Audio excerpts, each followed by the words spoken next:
好，我係物理治療師 Heidi。咁咧之前咧都有同大家講過咧，關於寒背加頭前傾嘅時候咧，我哋咧會令到我哋嗰個嘅上斜方肌啦，同埋胸鎖乳突肌好緊啦，亦都咧有可能咧會令到我哋咧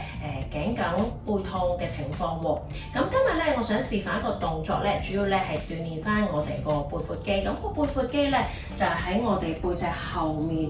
呢一幅嘅位置啦，咁係拉到落嚟咧，我哋嗰個嘅脊椎嘅位置㗎。咁呢種動作咧，其實慢慢練好咗咧，會改善到我哋個姿勢啦，改善我哋嗰個嘅寒背嘅情況啦，亦都咧可以舒緩到咧我哋嘅肩膊嘅緊啊，同埋咧我哋上斜方肌嘅緊啦，同埋咧亦都可以改善到咧我哋寒背嘅情況喎。咁呢個動作咧，我哋會用一個小工具啦，我哋會用一個嘅練力帶，我哋會將個練力帶咧綁成一個圈圈，個闊度咧大概我膊頭嘅闊度啦。咁咧我哋會將兩隻手咧就穿喺個圈圈嗰度，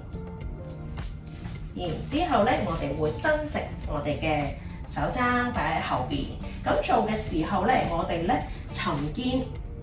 收腹，恥骨咧頂翻去前面嘅方向，令到我哋唔會有一個塌腰嘅情況。收實個腹啦，然之後咧兩隻手咧好似咧拉長咗佢一個沉肩嘅姿勢，然之後咧伸直往後拉，大概30度就可以啦。跟住咧慢慢落翻嚟，留意做嘅時候咧，我哋嘅手指公咧係指住正前方嘅，沉肩拉長個人，然之後咧隻手咧伸直向後拉，大概30度角。咁我哋會感覺到咧我哋個中背嘅位置咧有少少收緊嘅，咁就啱噶啦。咁我哋做嘅時候咧，記住肋骨都要收埋，唔好現胸啦，同埋咧收實個腹，唔好趌 pat pat。咁我哋慢慢做，可以按住我哋嘅能力咧，就做10至20下。咁我哋大家咧可以睇埋個背面啦，兩隻腳打開，大概膊頭嘅闊度，手指公咧指住正前方，伸直嘅手踭圈住嗰個嘅練力帶啦，然之後咧伸直個手踭，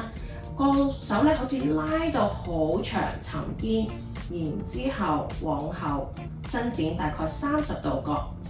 跟住慢慢放翻落嚟。我哋咧做呢啲嘅伸展嘅動作啦，同埋咧練力嘅時候咧，必須要保持呼吸嘅。咁我哋可以按住我哋嘅能力啦，做10至20下。咁呢個動作咧，去鍛鍊翻我哋嘅背闊肌嘅同時咧，亦都可以改善到我哋嘅寒背姿勢啦。同時間咧，亦都可以伸展翻我哋前面咧呢啲嘅軟組織咧。咁都係對於我哋嘅文職嘅朋友啊，會成日用電腦或者電話嘅朋友咧，都好適合㗎。